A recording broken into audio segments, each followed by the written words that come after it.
प्यारे साथियों, बहुत बहुत स्वागत करता हूं आप लोगों को अपने चैनल वैकेंसी पॉइंट पर। दोस्तों, आपको पता है कि यूपी पुलिस भर्ती का मैं प्रीवियस ईयर क्वेश्चन पेपर लेकर आया हूं, जिसमें मैं 150 क्वेश्चन आज डिस्कस करने वाला हूं। आप लोग वीडियो के अंत तक बने रहिएगा ताकि आप पूरे क्वेश्चन देख सकें कि क्या लेवल रहता है, क्या इसका एनालिसिस है। और खासकर आपको बता दें कि जो भी अभ्यर्थी यूपी पुलिस की किसी भी भर्ती की तैयारी कर रहे हो, या फिर चाहे रेडियो ऑपरेटर की भर्ती की तैयारी कर रहे हो, या फिर सिविल पीएससी की तैयारी कर रहे हो, या फिर फायरमैन जेल वार्डर की, उन सभी अभ्यर्थियों से अपील करना चाहता हूं कि वो सभी चैनल को जरूर सब्सक्राइब कर लें। आपकी भर्ती संबंधित हर एक डिटेल मैं आपको देता आ रहा हूँ। आपको बताया कि रेडियो ऑपरेटर का एग्जाम होने वाला है और आपकी नई वैकेंसी भी आने वाली है, इसलिए मैं प्रीवियस ईयर क्वेश्चन पेपर लेकर आया हूँ ताकि आपको आइडिया लग सके कि क्या लेवल रहता है एग्जाम का। तो आइए आज का पहला क्वेश्चन देखेंगे। गायत्री मंत्र यानी देवी सावित्री को संबोधित है, जो कि किस पुस्तक में मिलता है। तो दोस्तों, गायत्री मंत्र का जो उल्लेख किया गया है, ये आपका ऋग्वेद में किया गया है। ठीक है। और इस मंत्र में जो है टोटल 24 वो हैं मंत्र हैं। इनमें 8 अक्षरों में 3 चरण है, और ऋग्वेद के तीसरे मंडल में गायत्री मंत्र का उल्लेख किया गया है। ठीक है। और इस जो मंडल की रचना किया था वो विश्वामित्र ऋषि ने किया था। ठीक है। चलिए इसके आगे बढ़ेंगे और देखेंगे प्राथमिक स्तर पर मानचित्रांकन सिखाने से शिक्षार्थियों में निम्नलिखित में से किस कौशल को बढ़ावा मिलता है। तो 122 का जो सही ऑप्शन हो जाएगा, ये हो जाएगा आपका ऑप्शन नंबर सापेक्ष स्थिति और दिशाबोध की जानकारी। भारतीय राजनीतिक पार्टी सीपीआई का पूरा नाम क्या है। जो सीपीआई एक राजनीतिक पार्टी है, इसका पूरा नाम क्या है। तो 123 का जो सही ऑप्शन होगा, ये होगा आपका कम्युनिस्ट पार्टी ऑफ इंडिया, जिसकी स्थापना 1925 में की गई थी। ठीक है। और आपको बता दें कि कम्युनिस्ट पार्टी ऑफ इंडिया यानी कि मार्क्सवादी, इसे 7 नवंबर 1964 को ये पृथक हो गई थी। ठीक है। लेकिन फिलहाल तो इसका कम्युनिस्ट पार्टी ऑफ इंडिया होगा, जो कि आपका ऑप्शन नंबर डी सही होने वाला। 1925 में इसका गठन किया गया था। ठीक है। ईवीएस संक्षेपण अर्थ में प्रयुक्त होता है। 124 का जो सही ऑप्शन होगा, ये हो जाएगा आपका एनवायरमेंटल स्टडीज़। ठीक है। भारत के मानचित्र में दिल्ली की स्थिति के सापेक्ष हिमाचल प्रदेश की राजधानी शिमला और मध्य प्रदेश की राजधानी भोपाल क्रमशः स्थित हैं किस दिशा में। तो 125 का जो सही ऑप्शन होगा, ये हो जाएगा आपका उत्तर और दक्षिण में। ठीक है। भारतीय संविधान में राष्ट्रपति के चुनाव की प्रणाली किस देश से ली गई है। तो आपको बता दें कि जो संविधान जब निर्मित हो रहा था, तो सबसे ज़्यादा जो अनुच्छेद और अधिनियम लिए गए थे, वो भारत सरकार अधिनियम 1935 से लिए गए थे। उसके बाद जो सबसे ज़्यादा लिए गए थे, वो लिए गए थे ब्रिटेन से। ठीक है। उसके बाद जो लिए गए थे, अब उसके बाद देखिए, क्योंकि इसमें पूछ रहा है राष्ट्रपति के चुनाव की प्रणाली किस देश से ली गई है, तो 129 का जो सही ऑप्शन होने वाला है, ये हो जाएगा आपका आयरलैंड। ठीक है। और आपको बता दें कि आयरलैंड से भी और चीज़ें ली गई हैं, तो एक आध आप लोग कमेंट करके ज़रूर बताएं कि वो कौन सी चीज़ है। दोस्तों, वीडियो पसंद आ रही हो तो लाइक और शेयर कर देना सभी मित्रों के साथ, क्योंकि बहुत इंपॉर्टेंट वीडियो है ये आपको। अधिकार परीक्षा शब्द का शाब्दिक अर्थ क्या है। आपको पता है कि अधिकार परीक्षा एक प्रकार की है, रिट है, और रिट का जो उल्लेख किया गया है अनुच्छेद 32 में किया गया है, जो कि एक मूल अधिकार है। 5 प्रकार की रिटें हाई कोर्ट और सुप्रीम कोर्ट जारी कर सकता है, और ये मूल अधिकार के हनन के लिए कोई भी इसके प्रति रिट दायर कर सकता है। तो 131 के लिए जो सही ऑप्शन होना हो जाएगा, ये आपका जो अधिकार परीक्षा है, ये किसके लिए है, अधिकार से संबंधित है। ठीक है। ये आपके अधिकार के लिए जारी किया जाता है, किसके द्वारा, हाई कोर्ट या फिर सुप्रीम कोर्ट के द्वारा। गांधी धाम का रहने वाला कोई व्यक्ति पहले भोपाल मध्य प्रदेश और फिर हैदराबाद आंध्र प्रदेश जाना चाहता है, उसके सफ़र यात्रा की दिशाएं क्या होंगी। तो 132 का जो सही ऑप्शन हो जाएगा, ये हो जाएगा आपका ऑप्शन नंबर पहले पूर्व की ओर, फिर उसके बाद दक्षिण की ओर उसको जाना होगा। ठीक है।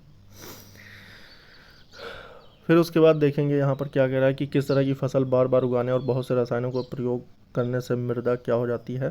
तो 133 का जो सही ऑप्शन होगा, ये हो जाएगा आपका बंजर हो जाती है। क्या करने पर, एक ही तरह की फसल बार बार उगाने और बहुत से रसायनों का उपयोग करने से। अगर आप बार बार सरसों का ही बोना बो रहे हैं, या फिर आप बार बार गेहूँ डाल रहे हैं, या फिर आप लाऊ यानी धान की खेती कर रहे हैं, बार बार अगर आप एक ही खेती करेंगे और बहुत ज़्यादा रसायन डालेंगे, यानी कि बहुत सारे केमिकल्स अगर आप डालेंगे, तो आपकी जो खेती है वो आपकी बंजर हो जाएगी। वाहनों को सुरक्षित मोड़ लेने के लिए आवश्यक केंद्रीय बल प्रदान करने हेतु किसी घुमावदार सड़क के बाहरी किनारे को आंतरिक किनारे के ऊपर करने की प्रक्रिया को क्या कहते हैं। तो 134, देखिए, आप कभी भी अगर आप रोड पर मोड़ते हैं ना, तो ये आपका जो बाहरी भाग होता है, ये आपका थोड़ा सा उठा होता है, और ये आपका थोड़ा निचला हिस्सा होता है। तो ऐसा क्यों किया जाता है और वहाँ पर कौन सा बल लगता है। तो 134 का जो ढालू सड़क की बैंकिंग जिसे कहते हैं। ठीक है। ढालू सड़क का मतलब कि ऊपर वाला एरिया ऊंचा रहेगा और नीचे वाला एरिया नीचे रहेगा जब आप मुड़ाव करेंगे, तो उसे अकॉर्डिंग इसीलिए ऐसी सड़क बनाई जाती है। निम्नलिखित में से रोगों का वह समूह चुनिए जो मच्छरों से फैलता है। तो इसमें से आपको बताना है कि कौन कौन सा रोग मच्छरों से फैलता है। तो 135 का जो सही ऑप्शन होगा ये हो जाएगा आपका डेंगू, मलेरिया और चिकनगुनिया। ठीक है, option number C. Uttar Pradesh दिवस निम्नलिखित में से किस तारीख को मनाया जाता है। तो उत्तर प्रदेश का जो दिवस है 136 ये हो जाएगा आपका। देखिए इसकी जो स्थापना हुई थी, संयुक्त प्रांत का जो नाम था ये 24 जनवरी 1950 को क्या हुआ था, 24 जनवरी 1950 को उत्तर प्रदेश रखा गया था और इसी कारण जो है 24 जनवरी को उत्तर प्रदेश दिवस के रूप में मनाया जाने लगा। कौन सा, 24 जनवरी।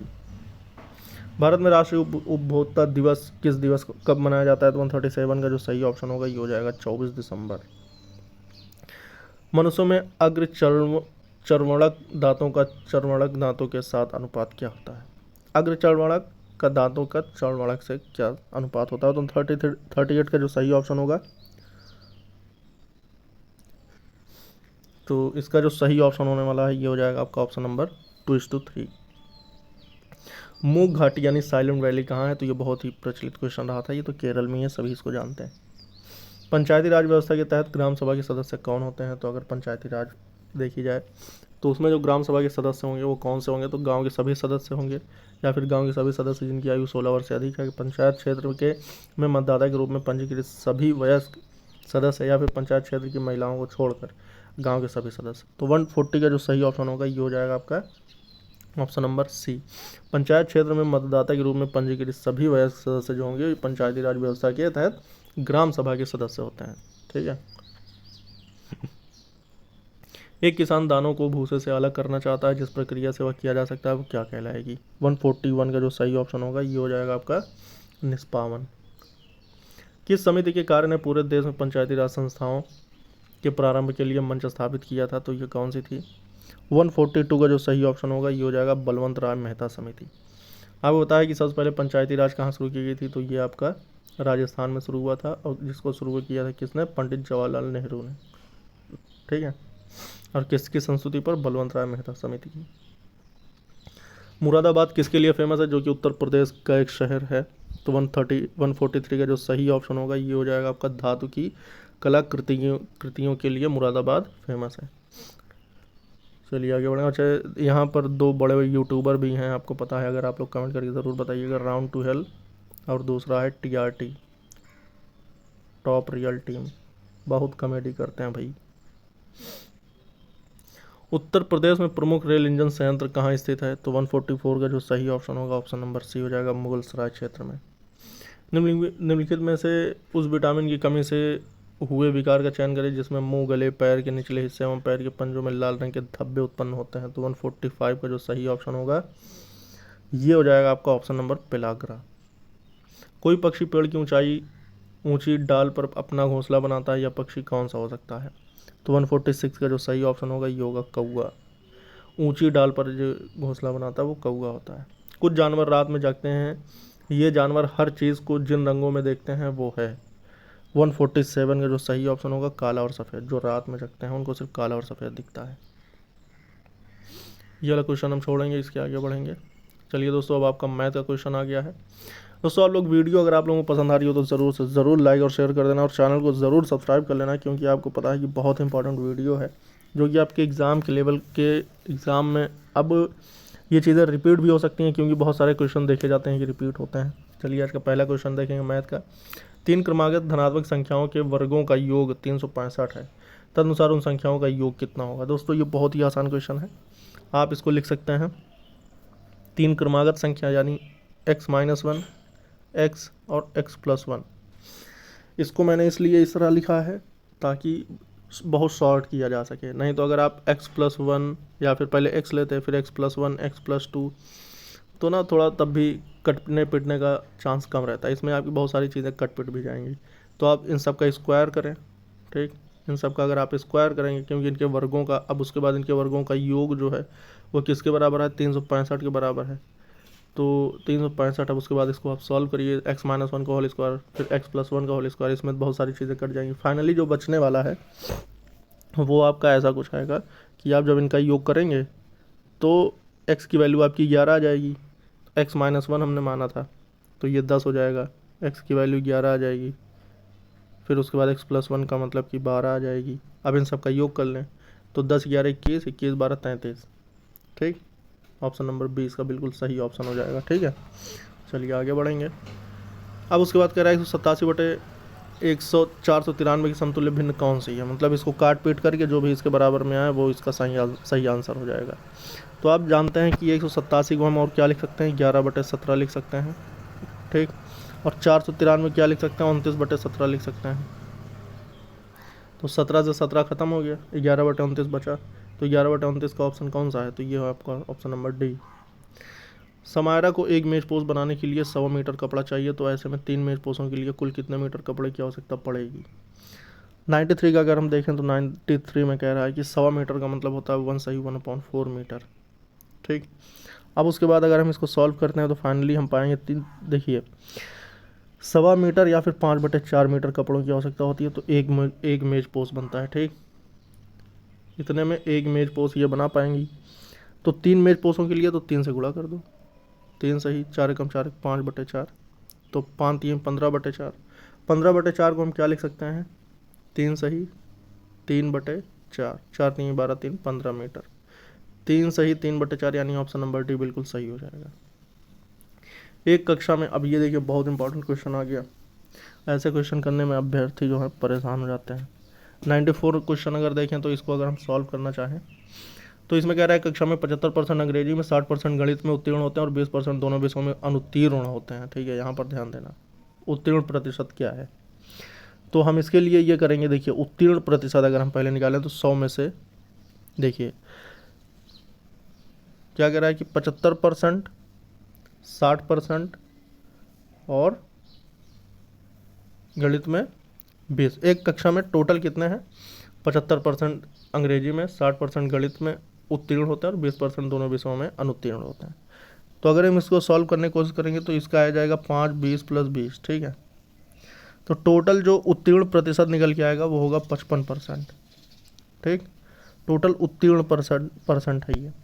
अब इसका अगर हम वेन आरेख बना लें तो ऐसा कुछ बनेगा, इसमें आएगा 5, इसमें आएगा 20, इसमें आएगा 20।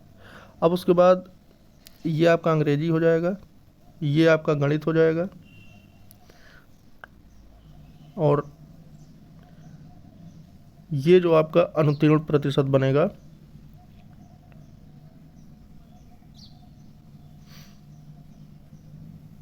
तो इसका जो सही ऑप्शन होने वाला है ये हो जाएगा आपका ऑप्शन नंबर ए। ठीक है, जो कि आपका सही ऑप्शन है। 0.33 डिवाइडेड बाई 0.11 को प्रतिशत के रूप में व्यक्त करने के लिए प्राप्त होता है। 95 को देखेंगे तो 95 को अगर हम इसको सॉल्व करते हैं तो 0.33 अपॉन 0.11, इसको अगर हम देखें तो ये उड़ जाएगा। ठीक है, उसके बाद 11 3 33। तो 95 का जो सही ऑप्शन होने वाला है ये हो जाएगा आपका इसका जो सही ऑप्शन था इसमें सिर्फ 3 ही आ रहा है, तो इसमें अगर 3 ऑप्शन नहीं दिया तो सही ऑप्शन इसका 3 होगा। ठीक है 400 की धनराशि को 4 वर्षों में 480 रुपये हो जाती है, यदि ब्याज की दर 2% बढ़ा दी जाए तो ये कितनी हो जाएगी। तो 96 का, तो 96 के लिए हम फॉर्मूला लिखेंगे। तो यहाँ पर देखेंगे 96 का अगर हम फॉर्मूला लिखें, बहुत ही आसान क्वेश्चन है ये। इसका जो फॉर्मूला हो जाएगा ये हो जाएगा आपका P = D/100 अपॉन T/R। ठीक है, इसको अगर हम सॉल्व करते हैं तो हम पाएंगे ये होगा 400 × 4 × 2 अपॉन 100। इसके बराबर में जो इसको हम सॉल्व करेंगे तो ये कट पिट के पूरा 4 × 16 दूनी 32 आ जाएगा। ठीक है, तो ये जो 32 आया है आपका, अब इसमें जो ये ब्याज आ गया उसके बाद टोटल राशि कितनी थी 400। ठीक है, 480 निकाला था तो 480 ये है, 4 वर्षों में इतनी हो जाती है तो 480 + 32 = कितना हो जाएगा 512, यानी ऑप्शन नंबर सी इसका बिल्कुल सही हो जाएगा। 1001 × 11 बराबर ये प्लस ये इंटू क्या होगा, तो इसके 97 जो खाली स्थान है इसकी जगह जो आने वाला है यहाँ पर आएगा 101। ठीक है, यदि 5 अंकों की स्थानीय, इसमें देखिए जो दिया हुआ है यदि 15,201 में 5 का स्थानीय मान प्लस 2,659 में 6 का स्थानीय मान बराबर 7 गुणे तो रिक्त स्थान में क्या संख्या आएगी। तो 98 का जो सही ऑप्शन होगा ये हो जाएगा आपका 800। इसको आप सॉल्व करेंगे तो आप समझ जाएंगे। ठीक है, देखिए अगर आप इसमें 5 का स्थानीय मान लेते हैं तो 5 का स्थानीय मान क्या होगा 5000। इसमें अगर आप 6 का स्थानीय मान लेते हैं तो इसमें आएगा 600। ठीक, अब उसके बाद बराबर में देखिए ये आ जाएगा आपका 5600। ठीक है, उसके बाद 7 गुणे आप यहाँ पर क्या रखेंगे 5600 आया तो आप यहाँ पर 800 रखेंगे तभी 5600 आएगा। ठीक है, तो ये पूछ रहा था। यदि 36 और 48 के सार्थ धनात्मक गुणनखंडों का गुणनफल बराबर ये सब दिया हुआ है तो रिक्त स्थानों में क्या होगा। तो 99 में भी जो होगा सही ऑप्शन ही हो जाएगा 81। यदि 26,679 को 39 से भाग देने पर तथा इतने को 34 से भाग देने पर प्राप्त शेषफलों के अंतर को इतने से भाग दिया जाए तो शेषफल क्या होगा। तो 100 का जो सही ऑप्शन होने वाला है ये हो जाएगा आपका ऑप्शन नंबर डी। आप इसको सॉल्व कर सकते हैं। सबसे छोटा सार्वगुणज डिवाइडेड बाय 90 बराबर है 101 का जो सही ऑप्शन है ये होगा आपका ऑप्शन नंबर सी। सोनू के पास देखें यहाँ पर तो 5 दर्जन टॉफियाँ हैं। उसने इनका 1/3 भाग अमिता को, 5/2 भाग अनिल को और 1/12 भाग हमीदा को दे दिया। सोनू के पास बची टॉफियों की संख्या कितनी है। तो 102 में 11 सही ऑप्शन हो जाएगा। ठीक है, 4 और 2/3 समकोणों में डिग्रियों की संख्या क्या होती है। 4 2/3 समकोणों में डिग्रियों की संख्या, अगर 4 समकोण हैं तो इसमें होगा 4 + 2/3 × 90। तो इसको सॉल्व करेंगे 4 3 12 2 14 14/3 गुणे 90 तो ये 30 होगा और ये 420 हो जाएगा 420 डिग्री। Option number A.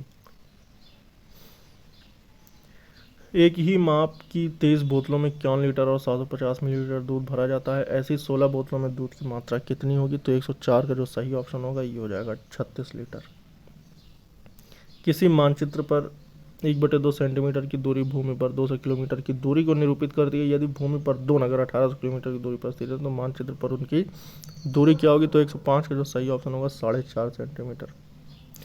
निम्नलिखित में से कौन सा कोण की माप है जो अपने संपूरक का 5 गुना है। तो 106 का जो सही ऑप्शन होगा, देखिए संपूरक का मतलब क्या होता है, माना आपने कोई कोण है x डिग्री। ठीक है, अब उसके बाद क्या कह रहा है कि इसमें 5 गुना है तो 5 गुना के लिए हम क्या करेंगे। संपूरक का मतलब होता है 180 माइनस थीटा यानी x डिग्री। अब इसके बाद इसको हम सॉल्व करते हैं। बराबर आपका x डिग्री बराबर इतना इतना हमने माना हुआ है। इसको जब सॉल्व करेंगे तो x डिग्री बराबर आ जाएगा 150। ठीक है, सी ऑप्शन बिल्कुल सही हो जाएगा। एक घनाभकार बक्सा इतना इतना इतना जो भी इसमें डेटा दिया हुआ है इसके अकॉर्डिंग अगर देखें तो एक उस 7 में आयतन क्या होता है LBH। इसको ज्ञात करेंगे तो ये आएगा आपका LBH निकल के 1287। ठीक है, 1287 निकल के आया। फिर उसके बाद घन का जो देखिए घनाभ का आयतन और घन के आयतन में फ़र्क होता है। जो घन का आयतन आएगा वो 12 का क्यूब आ जाएगा। ठीक है, 12 क्यूब का मतलब 1728। फिर उसके बाद अब बक्से का कुल आयतन अगर निकालें तो दोनों को ऐड करेंगे। ठीक है, दोनों को जब ऐड करेंगे तो 3015 आएगा। जब 3015 आ जाएगा तो उसके बाद पूछ रहा था कि बचे घनों की संख्या कितनी होगी। तो 3015 में 3060 को घटाएंगे तो ये आपका आ जाएगा 45। A option. किसी आयतन की लंबाई और चौड़ाई ये सब जो 108 का अगर देखें तो 108 में भी आपका वही कुछ दोहराया गया है। तो 108 का जो सही ऑप्शन हो जाएगा 2032 हो जाएगा। दोस्तों ये भी आप क्वेश्चन देखें तो इसमें क्या कह रहा है कि गुणनफल इतने इतने इतने के बराबर है। इसको आप पूरा सॉल्व करेंगे तो इन चारों में से आपको मैच करना है कि किसके बराबर हो सकता है। 109 में एक सप्ताह में सेकंडों की संख्या, जितने एक सप्ताह में सेकंडों की संख्या होगी उतना ये गुणनफल के बराबर होगा। जब ताज़ा मछलियों को सुखाया जाता है तो उनका भार 1/3 रह जाता है। सावी जो है सावी ने 27.9 किलो ताज़ा मछली 27 रुपये प्रति किलो की दर पर खरीदी और उन्हें सुखाने के पश्चात इतने रुपए की दर पर बेच दी, उसका कुल लाभ कितना हुआ। 110 का जो सही ऑप्शन होगा ये हो जाएगा आपका 14,899.5। उस कोण की माप क्या है जो अपने पूरक कोण का 4 गुना है। अभी तक 5 गुना संपूरक का पूछ रहा था, पूरक का पूछ रहा है। तो 112 अगर देखें तो इसमें देखिए पूरक कोण जो होता है ये 90 माइनस थीटा होता है और संपूरक जो होता है वो 180 प्लस थीटा होता है। अब ये इनसे पूरा 4 गुना और उसके बाद x डिग्री हो जाएगा। अब इसको अगर हम सॉल्व करेंगे तो हमें x बराबर निकल के आएगा 72 डिग्री। ठीक है, सरल कीजिए। अब सरल करने को बोल रहा है कि इतना रुपए इतने पैसे माइनस 98 रुपये 25 पैसे। सॉल्व करने पर कितना आएगा, तो इतने इसको सॉल्व करेंगे तो ए ऑप्शन सही हो जाएगा। 1 जनवरी 1901 को कौन सा दिन था। 1 जनवरी 1909 को कौन सा दिन था, तो इसके लिए आपको फॉर्मूला आना चाहिए। इसके लिए बुधवार, आप इस दिन बुधवार था। एक घनाभ का आयतन घन के आयतन का दुगना है। घनाभ और घन का आयतन आपको पता होना चाहिए। घनाभ का आयतन LBH और घन का आयतन A क्यूब। ठीक है, 115 अगर देखें तो 115 में जो रिलेशन था उस रिलेशन के अकॉर्डिंग जो सही ऑप्शन होने वाला है ये हो जाएगा ऑप्शन नंबर बी। दोस्तों आज के क्वेश्चन में बस इतना ही। ये आपके प्रीवियस ईयर क्वेश्चन पेपर थे। हाँ ये है कि ये एक ही साल के नहीं थे, अलग अलग साल के क्वेश्चन थे ये। तो डेली ऐसे क्वेश्चन के लिए आप लोग चैनल को ज़रूर सब्सक्राइब कर लें। आपकी भर्ती से संबंधित आपकी एग्ज़ाम डेट, आपकी भर्ती या कब आने वाली है, क्या होने वाला, सब हर तरह की अपडेट जो है इसी चैनल पर मिलती रहती है। इस वीडियो में दोस्तों।